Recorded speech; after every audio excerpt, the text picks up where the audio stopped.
nosso curso Ânima e Ânimos, continuando com a ânima. Entendemos então os aspectos femininos no homem como ânima, né? E é preciso aprender a lidar com isso. Os homens têm uma atitude, por exemplo, de uma ninfa. Como que é essa atitude de uma ninfa? São aqueles homens mais sensíveis, que ficam muito ressentidos, que são voláteis, porque a ninfa é volátil, é delicada, né? Ela é sensível. Essa é a mulher que ele tem dentro. Tem as fadas,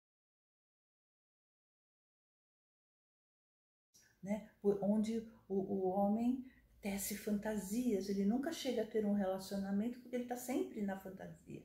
Ou se tem, o relacionamento é um relacionamento frágil, um relacionamento sem nenhuma perspectiva de nada. Normalmente, sobre a mulher fada, o homem tece as suas fantasias porque ela é vazia. Quantas mulheres vazias você encontra por aí? Não é que não tem nada a oferecer. Então o homem pode ter essa mulher e pensar sobre ela o que ele bem entender, sentir sobre ela o que ele bem entender. Mas que relacionamento é esse? Não é? E tem as mulheres cisne. Elas são impulsivas, né? O cisne é impulsivo. Então é esse homem que não espera nada, é impaciente. E ele, então, toma atitudes intempestivas, né? Onde que floresce esse tipo de ânima, né? Nos complexos, assim, o ânimos também. Mas a ânima aparece nos complexos, aparece nas ilusões, aparece nos apegos à vida, nos estágios de sonolência de humores, nos destemperos, numa reflexão isolada, onde não tem o outro como contrapartida. Homens e mulheres são possuídos pelos arquétipos da ânima e do ânimos. É tamanha essa possessão que o ego não consegue entender que ele está sendo possuído. O ego acha que foi ele que decidiu, foi ele que viu, foi ele que sentiu, né? O ego é o reizinho do lugar. Não é, gente. Não é o ego. Trabalhar esses arquétipos leva tempo. E não pensa que é porque teve uma aula, a aula é compreensão, é só vamos dizer assim, levar ao conhecimento de vocês como que é. Mas sentir, recepcionar isso, é preciso construir primeiro. É um trabalho, né? É um trabalho que analista e analisando fazem dia após dia, né? Ampliando, mostrando, contando, aparecendo novos elementos, até que um momento a psique fala, tá pronto, ou tá pronta. E aí manda uma energia que faz com que aquela pessoa tenha um insight ou uma recepção de algo novo na vida dela. Não é? Mas para conhecimento a gente busca em todos os lugares até que a vida nos proporcione alguma coisa. Então, às vezes a vida ou a psique nos causa muita dor para que a gente possa entender alguma coisa, para a gente mudar completamente a nossa maneira de ver. A ânima depende da idade? De jeito nenhum. Existem homens velhos, vamos colocar assim, velhos, de mais idade, com 50 anos, 60 anos, que ainda se comporta como um jovem de 20 anos. Não como uma alegria de vida, mas com uma identificação. Então, eu já cheguei a ver homens com 50 anos falando como um garotão de 20, usando o mesmo verbo, se comportando como tal, se vestindo como esse garotão, como se ele negasse a própria a idade, o andar do tempo, não assumindo responsabilidades. Mas existe também aquele jovem que já tem uma atitude mais velha, né? Que acha que a vida acabou, então ele não pode sair mais de casa, que ele é um traste. Que ele não produz nada?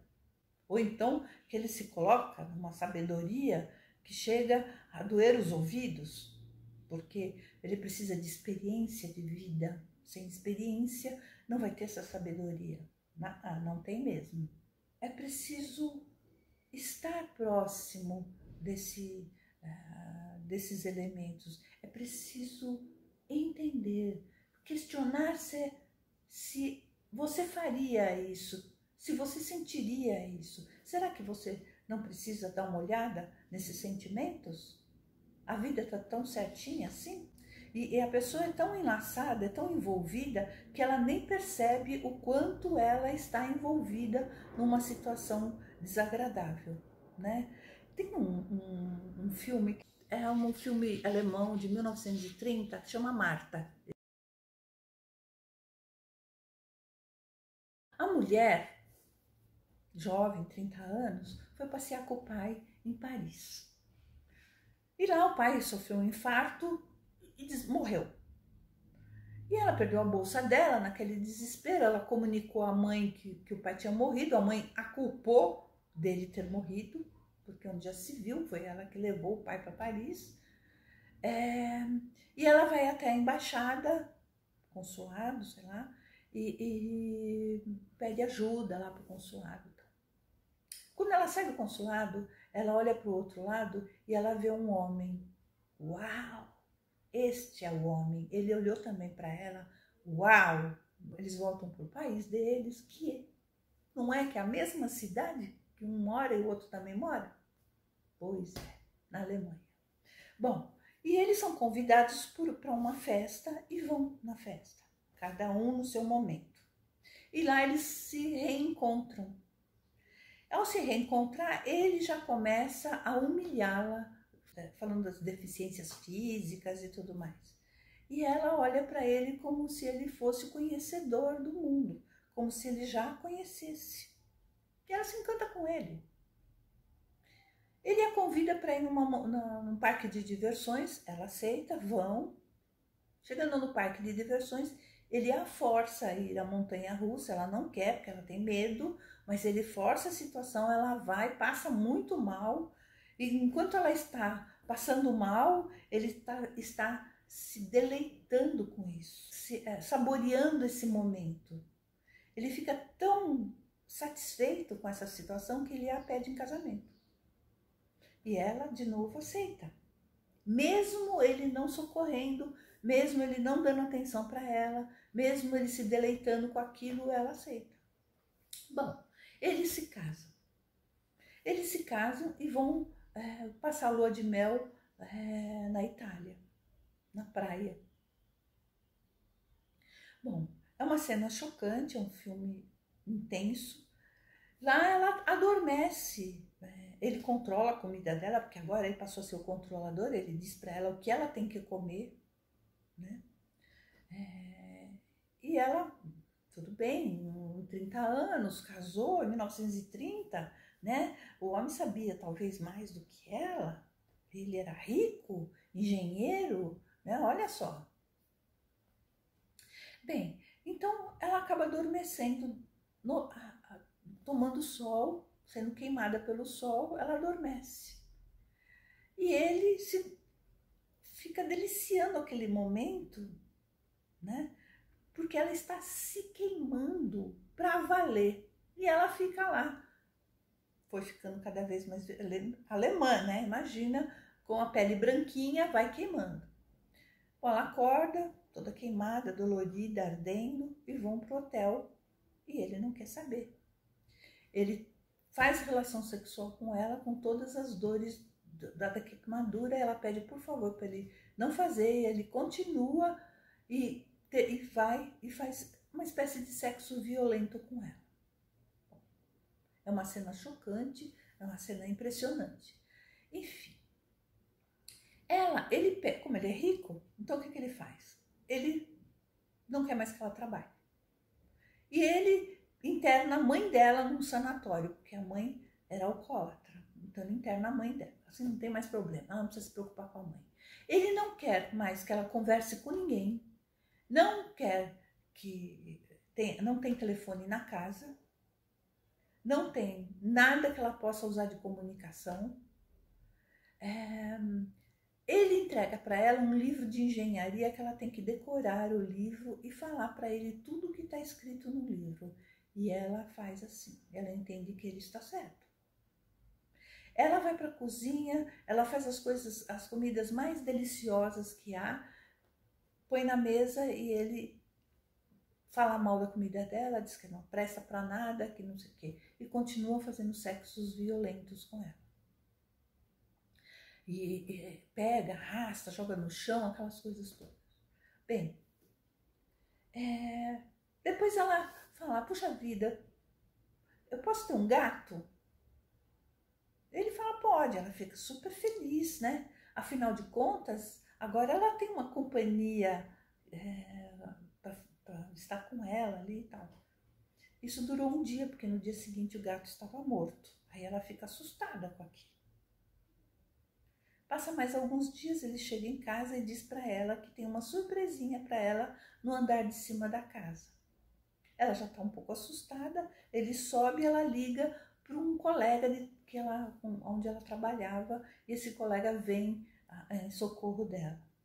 Quando esse colega vem, ela entra no carro, ela está tão assustada com esse marido dela, que ela, na estrada, ela começa a pegar no volante, olhar para trás e gritar que ele está atrás, e ela não deixa o rapaz dirigir. Ela está tão assustada que o carro bate, o rapaz morre e ela fica paraplégica. Bem, ela está no hospital e adivinha quem aparece para levá-la? O marido. O filme termina, eu não estou bem lembrada, se saindo do hospital ou entrando na casa, os dois com um certo sorriso no rosto, uma expressão de alegria ou de felicidade, os dois. Quer dizer, a partir daquele momento, essa mulher não tinha mais vida, ela seria aquela que servia aquele homem o tempo todo. E ele, como masculino dela, seria o algoz, né? Ou seria aquele que iria tratá-la como criança, assim como o pai dela fazia.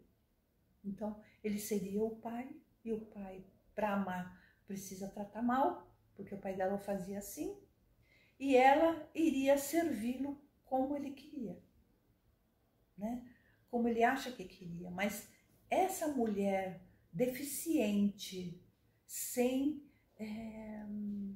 vamos dizer assim, sem emoção, sem ideias infantis, era tudo dentro dele. Que causava, e algoz de si própria, então era essa mulher que estava dentro desse homem também. Olha a troca. É claro que os dois teriam um sorrisinho no rosto no final do filme. Tem cenas assim fortíssimas, é um filme de 1930. Ficamos por aqui, até a próxima.